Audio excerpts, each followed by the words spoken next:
Brillanti single.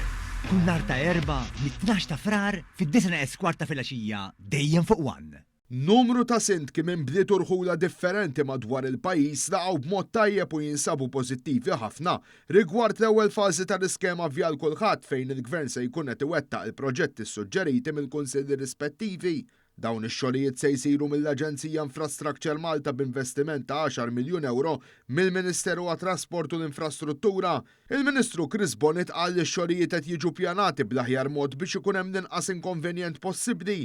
Il-lokalitajiet involuti se jaraw toroq u spazji miftuħa jiġu trasformati f'żoni aktar siguri u aċċessibbli b'aktar siġar u ħdura fil-waqt li jiġi inkoraġġit l-aktar l-użu tar-rota. Ħaltaxxin qed jibbenefika minn proġett kbir li ħajqgħad bej ħaltaxxin u l-Fgura, Triq San Tomas. Huma skemi bħal dawn li ovvjament kulħadd jaf il-finanzi tal-Kunsilli huma limitati, imma bi grazzja ta' Gvern ċentrali u anke b'dawn it-tip ta' skemi aħna nistgħu nibbenefikaw biex nħallu raħal aħjar mill-isib. Proġett tal-Pjazza Angelo Gatt fej ħan irriġenerawha, ħannaqsu il-traffic flow minna, ħankabruha u ħanamlu iktar parking spaces, iktar siġar, iktar natura u iktar spazju miftuħ għal residenti ta' dik iż-żona hemmhekk. Pjazza pedonali, Saqajja, Rabat biex prattikament nerġgħu nagħtu din il-pjazza lura lir-residenti.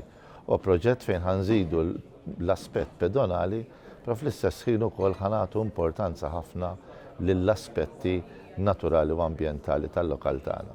Dan huwa proġett li ħajsir fil-pjazza ta' Ħattart li oriġinarjament kienet saret fl-1998 bid-differenza bil-proġett il-ġdid dil-pjazza ħatingħaqad minn quddiem sawara. Fejn ħanatu lura l-pjazza lin-nies iżda mhux biss ħajgawdu minnhom ukoll is-soċjetajiet tagħna, kif ukoll l-anzjani, ir-residenti tal-komunità u kif ukoll in-nies li jiġu barra mir-raħal. Il-pjazza ta' Baqra, pjazza li kwieta ħafna, traffiku uża xem jgħaddu ħafna nies ċimiterju, issa ħanqajmu eżjed, ħanamlu eżjed planters, ħdura u tkun aċċessibbli tan-nies. Il-qalba tar-raħal illi għal 20 ta' snin ilna nafuha bħala waħda traffikuża u passaġġa minn lokal għal ieħor.